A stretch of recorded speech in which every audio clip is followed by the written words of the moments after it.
Bom, pessoal, vamos então continuar o nosso curso de ISO 9001. Lembrando a vocês que cada gravação é longa. Não é para você olhar tudo de uma vez. Olhe aos poucos, veja cada um dos pontos. Vai chegar um momento em que eu vou botar os capítulos dentro do vídeo. Por enquanto não fiz isso. Então veja cada etapa, reveja, tire as dúvidas, manda mensagem, comente que eu vou responder. Tá bom? Nesse vídeo, a gente vai falar sobre apoio. Nós já falamos sobre o porquê você abriria uma empresa, ou uma organização, ou ajudaria uma organização, como seriam as etapas, identificação de partes interessadas, contexto, montagem da estrutura, definição de processos. Agora, a gente vai trabalhar em cima da infraestrutura do apoio, de tudo que é necessário para que a organização funcione. Tá bom? Vamos vendo passo a passo e eu vou procurar detalhar para vocês, para que vocês entendam. No futuro a gente vai ter alguns vídeos sobre como colocar isso em prática. Por enquanto eu estou passando os requisitos. O básico de recursos é que a organização deve determinar e prover os recursos necessários. Como é que ela vai saber quais são os recursos necessários? Ela já definiu quem são as partes interessadas, quais são as metas, qual é o produto, objetivos, processos. Tudo ela já definiu, então ela vai ter que saber quais são os recursos necessários. Recurso é todo o conjunto de itens necessários, quer dizer, de local a máquinas, material, tudo isso ela vai ter que saber. Pessoal também, tudo que precisa ela vai saber. Ela vai ter que determinar, identificar tudo que precisa e prover isso, que é óbvio, se ela vai precisar para produzir, para fornecer os produtos e serviços, então ela tem que dar os recursos. Não adianta definir que precisa de recursos e não dar os recursos. Como dizia minha sogra, encomenda sem dinheiro fica no Rio de Janeiro. Se você não der o recurso, não dá. Bom, e para que você precisa do recurso? Aquela velha história ali, estabelecer, implementar, manter e melhorar o sistema de gestão. O que é o sistema de gestão? Aquele conjunto de itens, aquele conjunto de coisas que você vai usar para um determinado fim. Neste caso, para fornecer produtos e serviços. Com o quê? Com qualidade. Qualidade é atendimento às partes interessadas, ou satisfação das partes interessadas, fornecendo itens que sejam adequados ao uso. Quando se fala em prover recurso, não quer dizer que tem que ter o recurso o tempo todo. O recurso tem que estar disponível quando necessário. Alguns itens podem ser utilizados algumas vezes por ano, outros continuamente, de forma que você pode, eventualmente, deslocar item de um setor para o outro, de uma área para outra, conforme haja necessidade.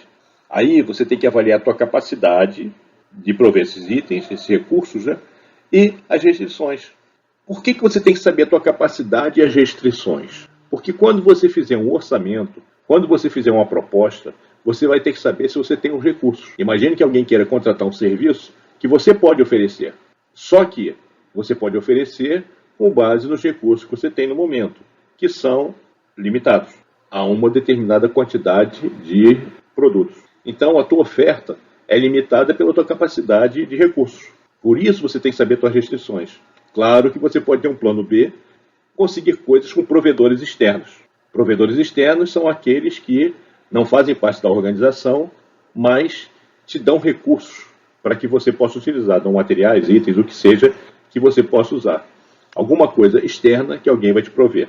Então, você tem que determinar os recursos, prover os recursos, saber a quantidade de recursos que você tem internamente, restrições desses recursos, para a disponibilidade deles, e como você pode obter de provedores externos. O primeiro item de apoio para você considerar são as pessoas. Você pode ter instalações, você pode ter máquina, você pode ter procedimento, pode ter recursos suficientes para produzir qualquer coisa. Se você não tiver quem movimente isso, você não vai conseguir rodar o teu processo. Então, você tem que ter pessoas necessárias para a implementação eficaz do sistema de gestão. O que é a implementação? É a conclusão da implantação. Então, quer dizer, para colocar o sistema rodando direto, sem itens a serem remendados. Por que eu estou falando remendado? Porque você vai ter itens que vão ser melhorados, mas não para, peraí, mas eu não terminei ainda. Não, isso aqui falta fazer, não. Não tem remendo nenhum. Você tem que ter concluído, quer dizer, implementado o sistema de gestão de forma eficaz. Lembra que eu falei da armadilha do Drucker? Eficaz quer dizer que você vai colocar ele para funcionar, funcionando, atendendo, Depois você vai tornar ele eficiente, você vai melhorar o sistema de gestão, sempre na história da melhoria contínua. E pessoas para operação e controle dos processos. Ora, quando a norma coloca essa divisão, ela cria a ilusão de que existe uma pessoa responsável pela implementação, manutenção do sistema de gestão, que o pessoal tem mania de colocar agora como analista da qualidade, e o restante do pessoal da operação, de controle dos processos, que é um erro. Nós já vimos que todos são responsáveis pelo sistema de gestão. Então não tem pessoas que vão ficar responsáveis pelo sistema de gestão e outras pelo processo de produção. Está tudo interligado. É tudo parte do sistema de gestão. A organização deve também determinar, prover e manter uma infraestrutura. Sempre é determinar, tudo tem que ser planejado, tudo tem que ser pensado antes. A infraestrutura é o conjunto de recursos que você vai precisar. O que é isso? É lugar, é pessoal, é material, máquina, ferramenta, tudo que você vai precisar para a operação. Então a organização deve determinar, prover e manter a infraestrutura. Não adianta você ter tudo novinho, bonitinho no início e depois deixar cair. A manutenção é uma coisa muito importante para garantir a tua condição de sempre prover os teus produtos. Entendeu? Então não quer dizer que você, uma vez que você tem o equipamento, ótimo, tá, acabou. Não. Você tem que ter sempre planos de manutenção de equipamento, de material, qualificação de pessoal, tudo isso. Então sempre a organização deve determinar, prover e manter a infraestrutura. Para quê? Para a operação dos processos e para ter a conformidade com o produto e serviço. Aí a gente entra em detalhes sobre o tipo de produto, vai demandar equipamentos mais refinados, pessoas mais qualificadas. Então, em função do produto, as pessoas, equipamentos, tudo tem uma qualificação diferente, definição diferente. Ou seja, você não pode usar para qualquer tipo de produto o mesmo tipo de pessoal, o mesmo tipo de recurso. Uma mecânica fina é diferente de uma mecânica tradicional. Alguém para fazer a manutenção é diferente de alguém para fazer projeto. Sempre você tem que pensar na qualificação, sempre você tem que pensar na adequação da infraestrutura às necessidades do processo. Tendo definida as pessoas, pessoal necessário, a infraestrutura, você vai pensar agora no ambiente. O ambiente não é só a questão de instalação. O ambiente é o clima organizacional, o que se sente na organização. Então, você tem que dar condições para que o pessoal trabalhe. Não só a infraestrutura e material, mas também o bem-estar da pessoa. Hoje em dia, com a questão de promover tudo e politicamente correto, foram incluídos outros fatores. Mas você tem que pensar no seguinte: não pode ser discriminatório o ambiente, tem que ser tranquilo, não pode criar um estresse além do necessário. Que é brincadeira você pensar que numa organização, num lugar de produção, você não tem estresse. Sim, você tem estresse. O que não precisa é você ter um estresse desnecessário. Pessoas irritantes, pessoas atrapalhando o processo, porque atrapalha o bom desenvolvimento do trabalho, implicando com pessoas, fazendo cobranças indevidas, atrapalhando de diversas formas possíveis, que é complicado. Tá? Outra coisa também no ambiente é a questão do conforto. Essa norma não fala da questão de segurança de trabalho, mas você tem que pensar também que a questão de calor, temperatura, umidade, luz, tudo isso é importante. Muito importante para as pessoas e muito importante para o desenvolvimento do trabalho. Muitas coisas não podem ser feitas quando a temperatura é muito alta ou muito baixa, quando tem umidade, quando tem pouca luz. A luz tem que ser adequada, uma luz muito forte atrapalha, uma luz muito fraca atrapalha. Alguns lugares você não pode ter fluxo de ar. Sempre você vai ter que ter higiene, né? E ruído, às vezes, é impossível você evitar. É próprio, é inerente ao trabalho você ter ruído. Agora, esse tipo de exigência, o tipo de clima, o tipo de lugar, né, o tipo de ambiente, depende muito da atividade. Se você for numa área de extrusão, você vai ter uma alta temperatura. Se você for num ambiente de computação, muitas vezes você vai ter muito frio. O pessoal pega um ar-condicionado e bota muito gelado, sem necessidade também. Então, você tem que ver quais são as condições adequadas para o trabalho. Um dos recursos importantes é a questão de transporte, porque os produtos e os resultados do serviço têm que ser transportados. Muitas vezes você vai precisar de um setor que faça a embalagem adequada. Lembre-se que o produto tem que ser adequado ao uso, tem que estar perfeito quando for recebido e tem que satisfazer a todos. Imagine alguém receber uma embalagem toda estourada. Por exemplo, itens pesados, quando forem transportados, se tiver alguma parte manual, tem que ser pelo menos 2 pessoas para carregar. Palete, paleteira, carrinho. Você vai ter N itens para você preservar os produtos, os materiais. E a logística também. Algumas vezes local e algumas vezes remota. Você tem que ter pessoas para fazer as movimentações. Você tem que ter não só a questão física, como a questão de planejamento das movimentações. Organizações de movimentações, hoje a gente vê empresas que têm um sistema de movimentação muito bom. Por exemplo, você compra um item no Mercado Livre, domingo de noite, segunda-feira de manhã está na tua casa. Como é que eles fazem isso? Uma logística muito boa. Vários departamentos, várias pessoas para entrega, terceirizações. Então você tem que pensar em todas as etapas do transporte. Tecnologia da informação. Mesmo que a sua empresa não seja pautada para a área de tecnologia da informação, mesmo que os seus processos não sejam automatizados, você vai ter, no mínimo, que tratar de alguns recursos de parte de tecnologia da informação. Você vai ter que prover recursos como hardware, software, rede, segurança de dados. Sim, porque você, quando tem a tecnologia da informação, você vai abrir a tua porta, muitas vezes, para o mundo, com a rede, com a internet. Então, você vai ter que ter a parte de segurança de dados, o que vai ser preservado da tua organização. Aí é outro curso, é outra norma 27001, vai te falar sobre segurança de informação, tudo. Um dia a gente fala dela também. Você vai ter que manter toda a parte de tecnologia e informação funcionando. Lembra que eu falei da manutenção? Manutenção não é só para coisas mecânicas. Manutenção é para tudo. Sempre procurando dar a melhor resposta. Por quê? Lembra que o sistema de gestão é um sistema que tem que ter melhoria contínua? Então, se você tiver um software melhor, você tiver um hardware melhor, você tiver uma rede melhor, você vai estar trabalhando melhor. E aí vai ter implicação das pessoas, equipamento, material, infraestrutura, tudo que você vai ter que analisar. Lógico que tem que pensar no custo-benefício, né? Comunicação. Então, nós já vimos que tem que haver uma comunicação interna, uma boa comunicação interna com relação à autoridade e responsabilidades. Os procedimentos têm que estar disponíveis, as pessoas têm que saber o que se espera delas, tem que ter retorno sobre os resultados, sobre a sua contribuição. Então, é muito importante que você tenha linhas de comunicação. E essas comunicações, você vai ter que definir os veículos. Não é mais aquele negócio de você botar um papel no quadro de avisos. Hoje você tem, desde o WhatsApp, e-mail, alternativa no Telegram, uma série de informações podem ser passadas de uma forma muito mais rápida e muito mais confiável. Você bota no quadro de aviso, você não sabe se a pessoa leu. Quando você manda no WhatsApp, você vê a hora que a pessoa leu. Se não leu, você já dá uma ligada e cobra. Então você tem que definir quais são os veículos de comunicação da tua organização. Mas existe um problema quando você trata individualmente isso. Por exemplo, imagine que você tem uma equipe de vendas e boa parte das vendas seja feita através de e-mail. Quando a pessoa sai da empresa, cadê o e-mail? Então você tem que ter uma forma de preservar os dados, preservar as informações. Hoje, como há muito tempo, o conteúdo do computador não é uma coisa particular. Por isso, muitas vezes, existe aquela briga do não, mas eu não posso usar da empresa. Não, não pode usar o da empresa. Da empresa, o seu é o seu. Nada de brincadeirinhas no WhatsApp, nada de brincadeirinhas com e-mail, nada de passar corrente de bom dia e coisa da tia.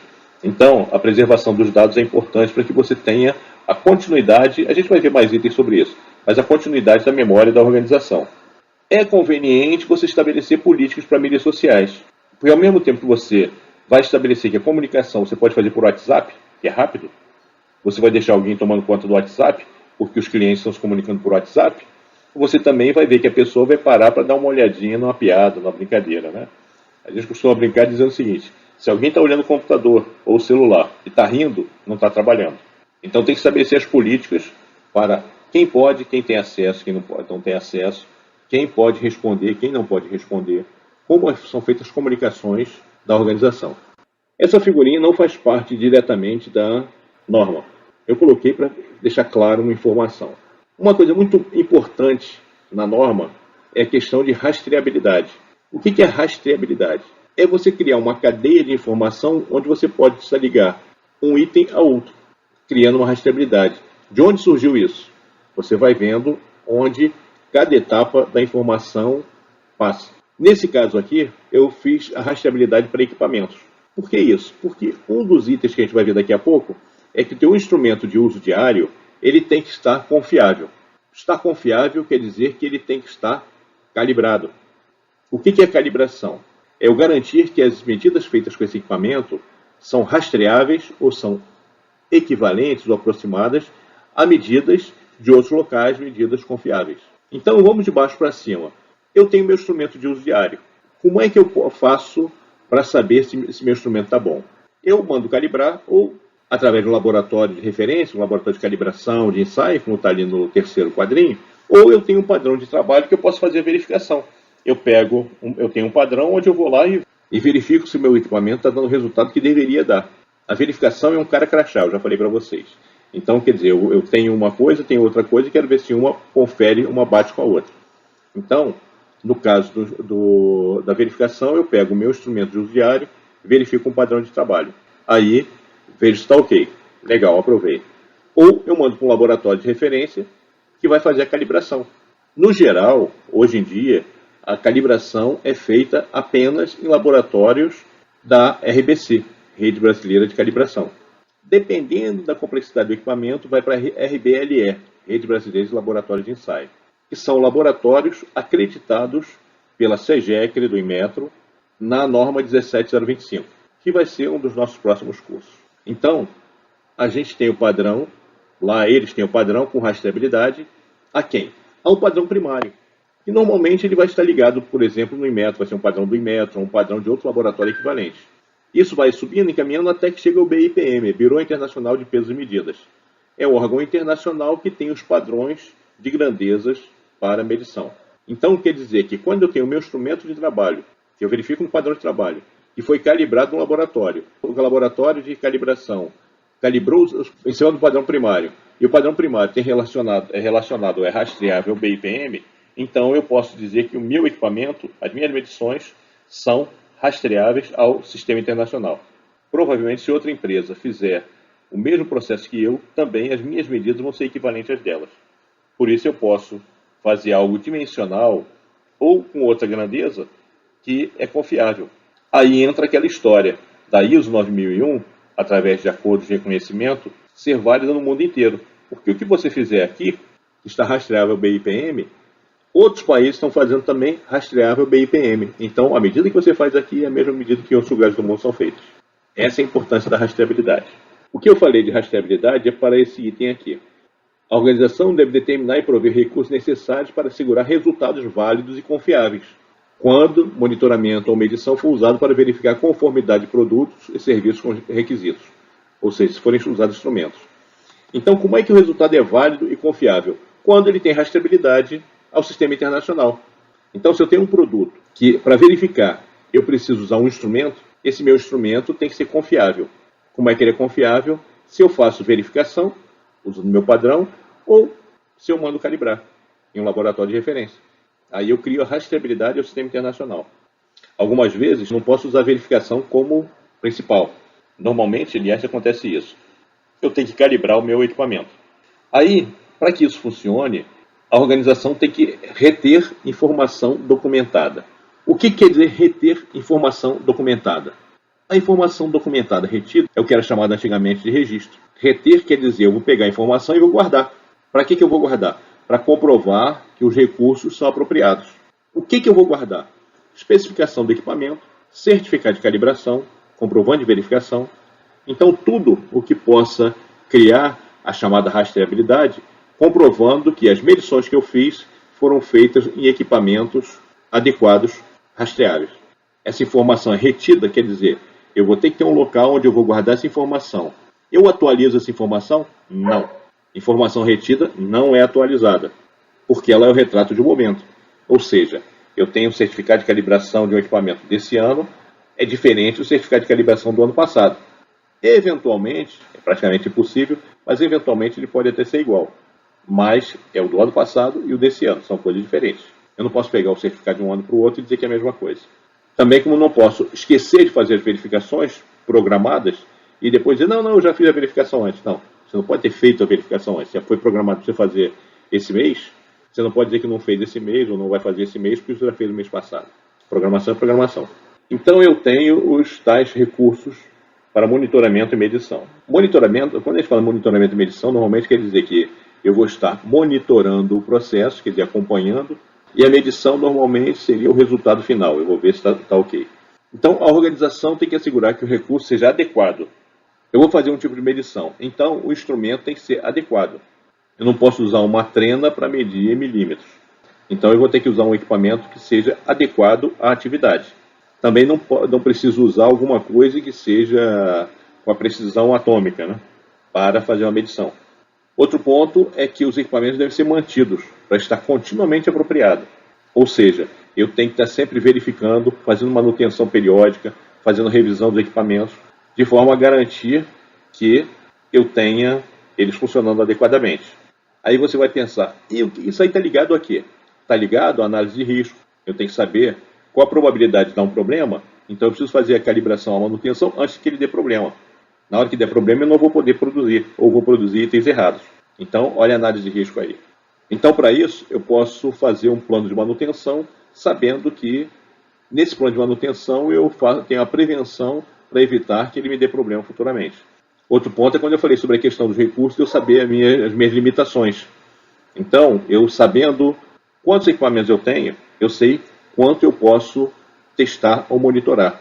Eu sabendo qual é o meu plano de manutenção, eu sei como vai ser minha produção nesse mês. Se eu tiver que mandar para calibração, eu não tenho equipamento, então não posso produzir. Tudo tem que ser programado, planejado, para que eu tenha sempre as minhas condições de fazer o monitoramento e medição. Eu comecei falando sobre rastreabilidade por um hábito, que eu trabalho muito com laboratório. Laboratório a gente sempre precisa de equipamento, seja rastreável, seja internacional. Mas não é sempre que é importante isso, ou não é sempre que é exigido isso. É recomendável que seja rastreável, mas não é necessariamente obrigatório. Mas, quando for, você tem que verificar ou calibrar, ou ambos, em intervalos especificados. Então, como é que acontece isso? Você tem que fazer a especificação do seu equipamento de medição, você tem que especificar com base nas medidas que você vai fazer. Aí você especificou, aí você compra o equipamento, manda calibrar o equipamento. Aí calibrou, aí você vai descobrir incerteza de medição, que é outra coisa que a gente no futuro vai falar, não na ISO 9001. Então a gente vai descobrir a incerteza de medição, vai saber quais são as características desse equipamento. Então, ok? Está calibrado, eu sei qual é a variação dele. Aí eu vou ter que fazer um plano para fazer periodicamente a calibração e a verificação normalmente dos intervalos. Eu vou ter que identificar o equipamento para saber quem é ele individualmente. E vou ter que identificar para saber a sua situação. Está calibrado? Não está calibrado? Foi verificado? Não foi verificado? Qual é a situação dele? Também eu tenho que proteger o equipamento contra ajustes. Alguns equipamentos eles têm botões de ajuste ou têm parafusinhos de ajuste. Se você deixar eles desprotegidos, alguém pode ir lá e dizer, não, isso aqui não está bom não, e vai lá e tira da calibração. Quando equipamentos são grandes, eu já falei, você tem que carregar, duas pessoas carregar o peixe dele de um lado para o outro, porque você tem que proteger contra dano. A umidade, que a gente falou lá atrás, também deteriora muito equipamento. A temperatura também deteriora muito equipamento. Então você tem que ver que condições que estragam o equipamento ou atrapalham a medição. Pode ser que algumas condições que você coloque, vento, posição, então você vai ter paralaxe, vários fatores que você pode ter complicados porque você não avaliou a proteção do equipamento. É importante esse item aqui, que você conhece mais como recall. Quando você tem um problema, tem um instrumento de medição ou de monitoramento não está adequado, tem algum problema, você mandou calibrar e viu que tinha problema. Então você tem que tomar medidas para descobrir se os resultados anteriores estavam ok. Então é possível que você tenha que fazer um recall. Tem que ter bastante atenção. Por isso que a periodicidade de calibração ou de verificação tem que ser bastante analisada, bastante avaliada. Porque o recall é um risco. Se você mediu errado, você vai entregar produtos errados. E isso aí pode causar problemas. Sempre é importante casar o histórico do equipamento de medição à manutenção dele, a verificação e calibração, para que você não caia neste tópico, em descobrir que resultados que você fez anteriores, produtos que foram feitos, foram entregues, estavam inadequados, estavam fora das especificações. Bom, as organizações, elas têm sempre uma cultura, procedimento, práticas, que são dela, métodos, que são dela. Isso a gente chama de conhecimento organizacional. Eu não sei se você já tiver a oportunidade de ver aquele pessoal mais antigo da empresa, que às vezes o pessoal vai perguntar, vem cá, como é que foi feito isso aqui? Ou isso aqui, o que é isso? Ou como é que funciona isso? Como é que funcionou? Esse conhecimento, muitas vezes tido pelos mais antigos, é importante para você assegurar que a empresa mantenha a capacidade dela em fornecer os produtos adequados. A norma estabelece que a empresa deve determinar e gerenciar o comportamento. gerenciar o conhecimento dela, para manter sempre a conformidade do produto. Por que você faz isso? Para que a empresa não perca o conhecimento ou não perca a sua memória, por exemplo, quando ela tem rotatividade pessoal. E é importante ver também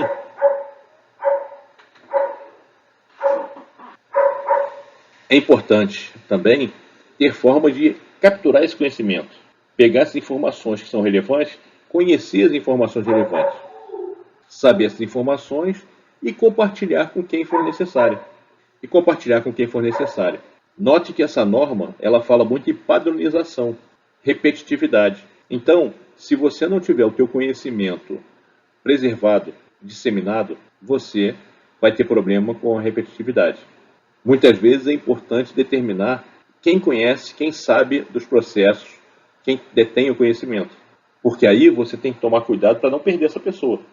No curso presencial, porque a gente fica muitas horas, a gente tem várias histórias sobre pessoas que trabalhavam numa empresa e levavam conhecimento para outra. E aí você diz assim, não, mas não pode ser, é proibido fazer isso. Mas o conhecimento é o conhecimento. A pessoa tem na cabeça dele, você não vai conseguir tirar. Ele pode não copiar, mas ele não vai ter como ele esquecer, saiu da empresa, apaga tudo da cabeça dele. Então ele vai ter aquilo na memória já. Então atenção para a questão do conhecimento organizacional. Por que foi feita essa questão? Por que foi colocada essa questão do conhecimento organizacional? Para fazer com que a empresa procure trabalhar mais essa ideia. Então, ela tem que procurar buscar esse conhecimento, guardar essa informação, documentar a informação e para que ela possa aprender com as experiências. Então, se você não guarda as informações sobre problemas, sobre situações, sobre experimentos, você pode incorrer no mesmo erro novamente. Ou pode ter dificuldade em solucionar problemas quando acontecerem. Serve também esse conhecimento para mentoreamento, você criar mentores para orientar os novos funcionários, os trainees. E você pode buscar também essa informação para comparar com referência, fazer benchmark, comparar com outras organizações. Então, o conhecimento organizacional é uma propriedade importante da empresa. Não vou dizer que vai ser igual a Coca-Cola, que guarda com segredo o xarope dela, mas é importante você guardar o conhecimento. Qualquer coisa que seja da tua empresa é importante. Então, a organização deve determinar o conhecimento necessário para operar seus processos e alcançar conformidade. Quer dizer, ela vai correr atrás do conhecimento necessário. E como é que ela vai pegar esse conhecimento? Ela vai pegar, por exemplo, através das experiências, da informação que foi usada, compartilhada, então do que se fala, tá? Então, as experiências, o que se aprendeu, falhas, sucessos, tudo isso é o conhecimento que vai ser juntado para ser a memória da organização. Esse conhecimento deve ser mantido. O que é mantido? É ser guardado e atualizado. Não é retido. Quer dizer, não são coisas que eu pego e guardo só. Ele tem que ser mantido, quer dizer que tem que ser atualizado, tem que ser revisado, otimizado. E estar disponível na extensão necessária. Algumas coisas que você tenha da área de problemas financeiros, em função de decisões tomadas na produção, são pertinentes a gestores. Alguns problemas com relação à operação são pertinentes aos operadores. Então, a manutenção e a disponibilidade da informação depende de quem. Não é para qualquer um. Tá? Quando abordar a necessidade de tendências, a organização deve considerar o conhecimento e o momento de determinar como adquirir ou acessar conhecimento adicional. Quer dizer o seguinte, se eu for fazer mudança ou identificar mudanças, eu tenho que procurar ver conhecimento adicional. Ver se eu tenho conhecimento. Aquela história dos recursos que a gente falou no início, que eu tenho que ver o meu recurso que eu tenho, ver a necessidade de recurso, ver a disponibilidade, a ausência, a carência de recurso, vale também para o conhecimento. Então, quer dizer, eu vou ver se eu preciso de conhecimento adicional, se eu preciso de atualizar alguma coisa. Isso com base em quê? Quando eu vejo tendências, necessidades, mudanças, o que acontece. Agora eu estou falando de necessidade, tendência, mudança, o que é isso? Isso é o contexto que nós falamos. Se tiver mudança no contexto, eu vou ter que me adequar. Eu me adequo como? Buscando conhecimento adicional, atualizando o conhecimento que eu tenho. Eu montei duas figurinhas para a gente trabalhar a ideia de qualificação e requalificação. O que é a qualificação? O que são qualificação e requalificação? A qualificação é o seguinte: eu vou contratar alguém para um trabalho. O que eu faço? Eu recebo o currículo da pessoa e analiso com relação ao descritivo de função. No descritivo de função eu digo o que eu preciso da pessoa.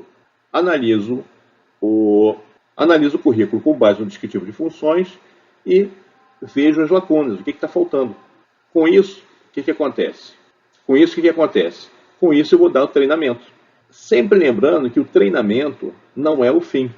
Não quer dizer, opa, treinei, está qualificado, pronto, toma aí a tua autorização. Não é bem isso.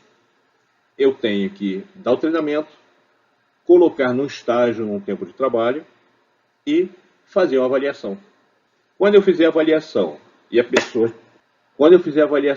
pessoa estiver qualificada, estiver em condições de exercer atividade, então eu considero como qualificado e dou autorização para ser um operador, e dou autorização para ela exercer a atividade dela sem supervisão.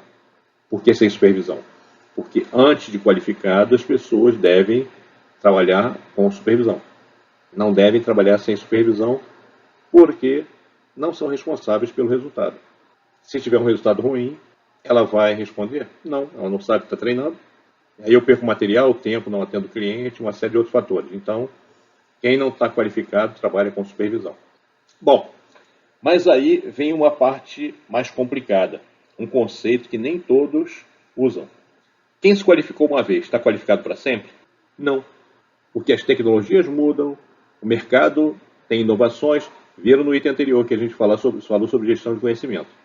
Então, o conhecimento organizacional ele vai se atualizando. Então, a empresa precisa se atualizar. Quer dizer, em um determinado momento, eu vou pegar o meu profissional qualificado e vou fazer uma avaliação dele. Baseada em quê? Em um novo descritivo de funções, em novas ideias, ou até nas mesmas ideias, ver se ele continua sabendo fazer a atividade. Aí, o que acontece? Depois de eu ver as lacunas, ver o que está faltando, vai ser novamente treinamento e estágio. Ah, mas ele é profissional. Não, mas ele foi considerado com lacunas na qualificação. Então ele vai ter que fazer um estágio para ver o que tem que ser atualizado. Então ele fez o treinamento, vai passar por um estágio, depois é feita a avaliação. Nessa nova avaliação, então tudo ok, ele é qualificado. É requalificado. Né? Simples assim. Bom, com relação as pessoas têm que ser competentes, ter competência.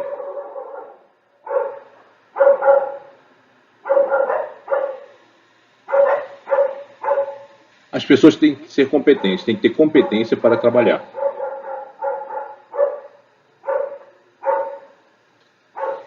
As pessoas têm que ser competentes, têm que ter competência para trabalhar. E como é que elas adquirem essa competência? Eu já falei no item anterior. Tem que ter o treinamento, tem que ter toda essa formação para que elas possam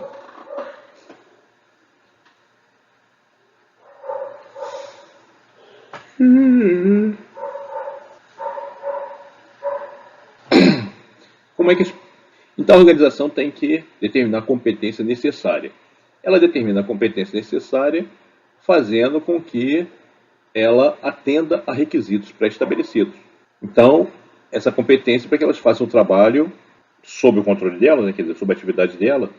Bom, a organização tem que determinar a competência necessária das pessoas para que elas não afetem negativamente o sistema de gestão, o produto, a produção, a operação, os processos. Então, essa qualificação, tá, ou a competência, ela é feita com base, segundo a norma, em educação, treinamento ou experiência. Segundo eu, tá, é conforme a educação e a experiência. Primeira análise, educação e experiência. Lembra que eu falei do currículo? Aí você vai ver lá o que a pessoa fez, estudou e onde ela trabalhou. Eu coloco um item aí no meio, que é a habilidade.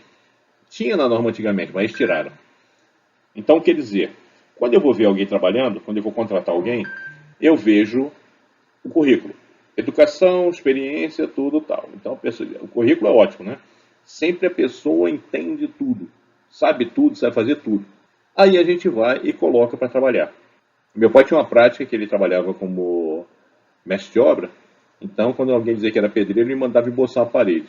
Conforme o cara jogava a massa na parede, aí ele já via se o cara realmente era ou não, né? Mas sempre tem alguma técnica para você descobrir se a pessoa tem habilidade ou não. Se a pessoa não tiver habilidade, aí você vai dar o treinamento. Dê o treinamento para que ela tenha a habilidade. Então, se você deu o treinamento para que ela tenha habilidade, como eu já falei, não é o treinamento que vai dar habilidade diretamente. É o treinamento mais a colocação em prática do treinamento. Então, você tem que dar o treinamento. Então, você tem que dar o treinamento e colocar a pessoa para exercer a atividade durante o tempo, sob supervisão. A partir do momento que ela, sob supervisão, atende os requisitos, aí você pode considerar ela como qualificada, como competente. Tá? Onde aplicável, tomar ações para... Então, onde for aplicável, note que a norma fala onde aplicável. Tá? Tem um deve lá em cima, você já botou, né? Já notou, né? A organização deve. Aí diz ali, onde aplicável. Então, se deve, então ela tem que. Então, onde aplicável, não é quando, é na hora que for, ou no local. Então, é como eu consegui, onde eu consegui fazer a avaliação. Eu tenho que tomar... então, onde aplicável, eu tenho que tomar ações para adquirir a competência necessária. Quer dizer, eu sinto que eu sinto que falta alguma coisa para ter competência, eu vou tomar ações para que a pessoa tenha competência. E muito importante está ali avaliar a eficácia das ações tomadas. Pelo amor de Deus, a avaliação da eficácia das ações não é você dar uma provinha no final do curso, final da palestra, final do treinamento, e dizer, fez o treinamento, tirou 10. Não, a pessoa não está se fazendo qualificação para fazer provinha. A pessoa está fazendo a qualificação para executar a atividade. Por que eu digo isso? Porque existe uma grande diferença entre a pessoa decorar um bocado de palavras, ir lá e responder uma frase bonitinha e colocar a mão na massa lá e trabalhar. Então, a avaliação da eficácia realmente você vai fazer no campo, no trabalho. Em que a pessoa se dana nisso? Porque se o auditor for um bom auditor, ele vai ver as não conformidades. Aí você deu um treinamento para a pessoa está qualificada, e você vai ver lá que ela tem 10, 20 não conformidade, 30 não conformidade. Aí tu, peraí, você verificou a eficácia do treinamento? Da qualificação? Não foi eficaz a tua verificação da eficácia. Tá? Atenção a esses detalhes. E reter informação documentada apropriada como evidência da competência. Quer dizer, eu vou ter que ter os comprovantes que a pessoa tem competência. Agora, muita atenção é o seguinte, pessoal. O currículo, ele é uma síntese, mas não é evidência. Você pede o currículo, o cara diz que tem... Vocês já notaram que vira e mexe se encontra médicos aí? Pessoas atuando como médicos que não são médicos. Então, você pegar só o currículo como evidência, não é necessariamente uma evidência. Você tem que pegar comprovante efetivo das qualificações. O comprovante efetivo das qualificações. Nós já falamos, eu já falei que as pessoas têm que estar inseridas no sistema. Elas têm que estar envolvidas, elas têm que ser responsáveis no sistema. Então, é preciso que elas sejam conscientizadas com relação ao sistema de gestão, ao seu trabalho. Então, o que ela tem que saber? Vai estar consciente desse trabalho. Ela tem que saber a política da qualidade. Quem definiu a política da qualidade? A alta direção. Então, ela vai saber assim o que a alta direção quer dela. Quais são os objetivos da qualidade? Ela tem que saber os objetivos da qualidade da empresa. Por quê? O objetivo da qualidade são os objetivos estabelecidos para atender às necessidades dos clientes. Então, todos têm que saber os objetivos da qualidade, ou conhecer os objetivos da qualidade efetivamente, não é só ouvir falar nem ver escrito, não. Para que eles possam ver qual a importância de atender o sistema de gestão. Outra coisa também é saber qual a sua contribuição individual para a eficácia do sistema de gestão, inclusive os objetivos da melhoria. Então, cada um tem que saber o seu papel dentro do sistema de gestão. E o que acontece se ele não estiver conforme com o sistema de gestão, com os requisitos do sistema de gestão. Então, é importante que as pessoas saibam qual o papel delas, a importância de atender os requisitos, o que acontece se não atender os requisitos, conheça os objetivos e a política da qualidade. Assim, ela vai estar inserida no sistema de gestão. Senão você pode ter uma falha porque as pessoas não vão entender bem qual o comprometimento com a qualidade. A organiza as organizações, as organizações têm uma série de necessidades de comunicações, tanto internamente como externamente. Essas comunicações, elas afetam o sistema de gestão. Como é que elas afetam? O sistema de gestão tem como objetivo fazer com que o atendimento ao cliente, seja adequado, seja eficaz. Então, que comunicações são feitas? Internamente, o que vai fazer, como vai fazer, quando fazer, qual é a importância de fazer, quais são os prazos. Externamente, com os fornecedores. O que eu quero, quando eu quero, quanto vai ser, como vai ser entregue, como é que preserva. E com os clientes. Quando eu te entrego, o que você quer, como você vai receber, onde eu vou te entregar. Tudo isso são comunicações. Numa forma mais fácil, a gente pode dizer o seguinte, que pode dizer que eu vou ter que determinar sobre o que eu vou comunicar. Então, cada pessoa, cada relacionamento, tá, interno ou externo, eu vou ter que dizer o quê? Sobre o que eu vou comunicar, o que eu vou falar. Lembra que tem aquela preservação do conhecimento da organização? Tá? Então, cuidado com isso. Quando eu vou comunicar, com quem vou comunicar, como comunicar, quem comunica. Então, quem pode falar o quê? Qual o nível de resposta? Como é que fala? Como é que você vai fazer essa troca de informações? E-mail vale? WhatsApp vale? Telefone? Sempre você tem que ter em ideia, sempre você tem que ter em mente que você deve preservar os interesses da organização. Então, muitas das comunicações feitas por telefone ou outros meios devem ser preservadas. Sabe quando, por exemplo? Quando você faz alguma concessão ao cliente. O cliente pede alguma coisa, você diz assim, vou fazer. Porque na hora da entrega, se não for exatamente o que ele pediu ou o que você prometeu, pode dar problema. Então, tem que estar preservada essa informação. Atenção à questão de comunicação. Bom, que documentos eu vou ter? Que informação documentada eu vou ter? Eu já falei que tem dois tipos, né? A que vai ser retida e a que vai ser mantida. Mas vamos lá. O sistema da organização deve incluir informação documentada requerida pela norma. Quer dizer, tudo que a norma pedir, está lá, deve manter, deve reter tudo, isso aí, tudo está incluído. E o que a organização determina como sendo necessário. Coisas tipo pedido do cliente, contatos do cliente, ordem de serviço, ordem de produção. São alguns exemplos de coisas que a organização determina como importante. Histórico de produto, listas de produção, negociações com clientes. Tudo isso faz parte da informação documentada. E mais do que você quiser colocar. Quando você cria ou atualiza a informação documentada, a informação documentada nesse caso é alguma documentação mantida, tá? Então você vai ter que identificar e descrever. Como é que é isso? Eu tenho que dar um título, um autor, data, número de referência, alguma coisa que eu possa entender quem é aquilo. É comum você encontrar em linha de produção ou em laboratório listas ou notas ou anotações que estão soltas. O pessoal faz, bota dentro de uma pasta um monte de folhas sem informação de, por exemplo, de que ordem de serviço é, ou de que ordem de produção, ou de que data foi feita, ou de quem assinou, quem fez. Então essas informações têm que estar de forma visível para que você possa identificar identificar o que é, quem fez e por que fez. O formato também se deve definir. Tá? Se vai ser software, se vai ser hardware, vai ser papel, se você vai fazer em Excel, em Word, coisa assim. Por favor, nada de colocar fonte, porque colocar fonte é meio caminho para ter não conformidade, porque se tem auditor, que é chamado auditor de papel, se você não conhece, olhe nos meus vídeos anteriores aí. É aquele que vai olhar e dizer assim, não, peraí, mas tem uma não conformidade grave. Você disse que ia escrever em Arial e você botou em Times New Roman. Realmente isso é muito importante para o sistema de gestão. Bom, análise crítica e aprovação. Quer dizer, você tem o documento, está no formato, e alguém vai analisar criticamente. Análise crítica, eu acho que eu já falei para vocês, né, que é uma análise para verificar se está adequado, se está certo. Aqui nesse caso, a gente está dizendo nesse caso, a gente está dizendo quanto à adequação e suficiência. Quer dizer, se é adequado, se é isso mesmo, né? E se é o bastante.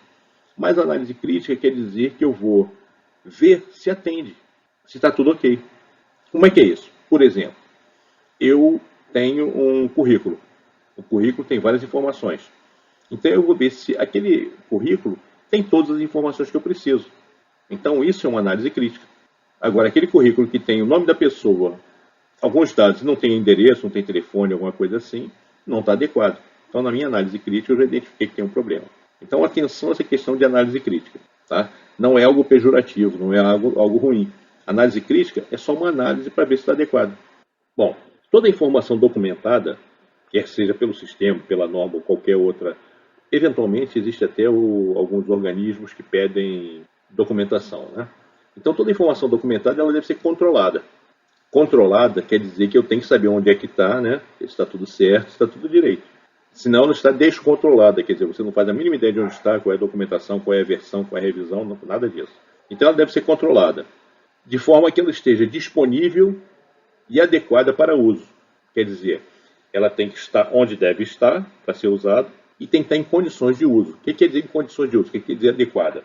Quer dizer que ela tem que estar completa, tem que estar atualizada, tem que estar inteligível, de forma que a pessoa que vai usar saiba o que ela quer dizer.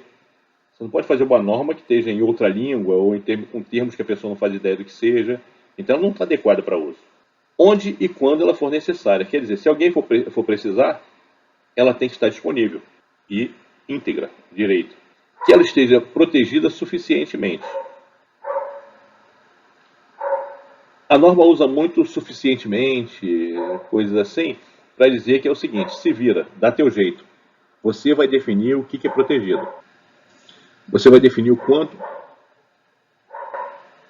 ela precisa ser protegida. Alguns exemplos de proteção são, por exemplo, a confidencialidade. Ela tem conteúdo, se o documento tiver conteúdo confidencial, ele não pode estar acessível a qualquer um. Não pode ser usado de forma inadequada, tá? E não pode ser perdida. Caralho, cachorro filha da puta. Quanto à proteção, aí você vai definir suficientemente, quer dizer, se vira. Alguns exemplos são a perda de confidencialidade. Quer dizer, dados confidenciais não podem estar disponíveis, não podem ser disponibilizados para quem não deve. O documento tem que ser usado de forma correta, não pode ser usado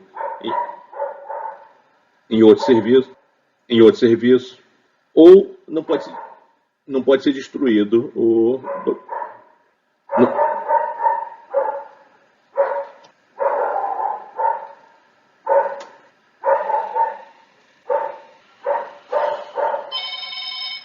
Oi, gente. E aí? E aí, como é que tá aí os pedidos de apoio? Já falou com o pessoal? O que tu falou? Já conseguiu apoio de quem? O que eles estão pedindo? Vê também a questão do uso impróprio, quer dizer, é usado para outro fim, é usado para outro fim ou em outro lugar, e a perda da integridade. Algumas vezes o documento, quando está em uso, está documentando no meio da produção, ele acaba perdendo uma folha, outra, ou manchando, molhando, alguma coisa assim. Então tem que tomar cuidado para proteger o documento. Anote a sugestão, né? Para controle da informação documentada, a organização deve abordar as seguintes atividades como aplicável. Quer dizer, a forma de fazer, você é que sabe, você que vai definir. Mas bota o seguinte: distribuição, acesso, recuperação e uso do documento, da informação. Armazeno e preservação, incluindo preservação de legibilidade. Lembra a questão que eu falei de umidade, temperatura, então a questão do ambiente, para preservar documento também. Controle de alterações. Controle de alteração é importante pelo seguinte, porque se você sair distribuindo documento, você pode perder o controle sem saber exatamente quem tem o documento. Então, quando você quiser fazer alguma alteração, você não vai saber quem tem e quem não tem. Então, é muito importante isso. Você ter o controle de alterações e controlar a distribuição. Outra coisa, retenção, quer dizer, quanto tempo você vai guardar o documento, e a disposição. O que você vai fazer depois de acabar esse prazo, acabar esse tempo? Como é que você vai fazer? Vai destruir? Lembra que tem informação confidencial também, tem coisas que você vai não quer que as pessoas vejam, e tem coisas que você vai guardar, porque isso aqui é um documento que vai ser alterado. Quer dizer, isso aqui é um documento mantido, né? Então, quando chega um prazo X lá que você deixa de usar o documento, quer dizer, quando você fez alguma alteração, ele deixa de ser um documento mantido, mas pode passar a ser um documento retido em função de você ter que fazer alguma comprovação no futuro do que era feito na época em que ele estava válido.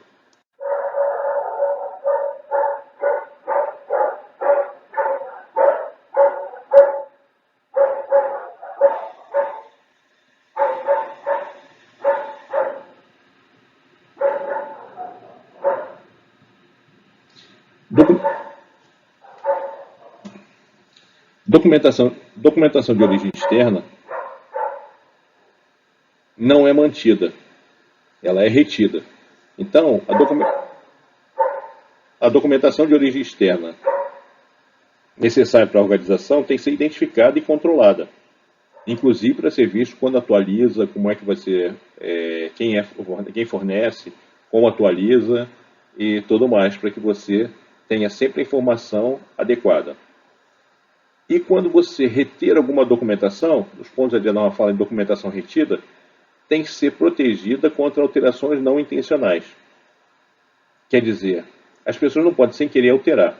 É óbvio que você não pode proteger contra alterações intencionais, né? Que não é uma norma de segurança essa. Mas as alterações não intencionais tem que ter uma proteção. Principalmente quando for planilha ou alguma coisa em computador. Evitar que as pessoas alterem.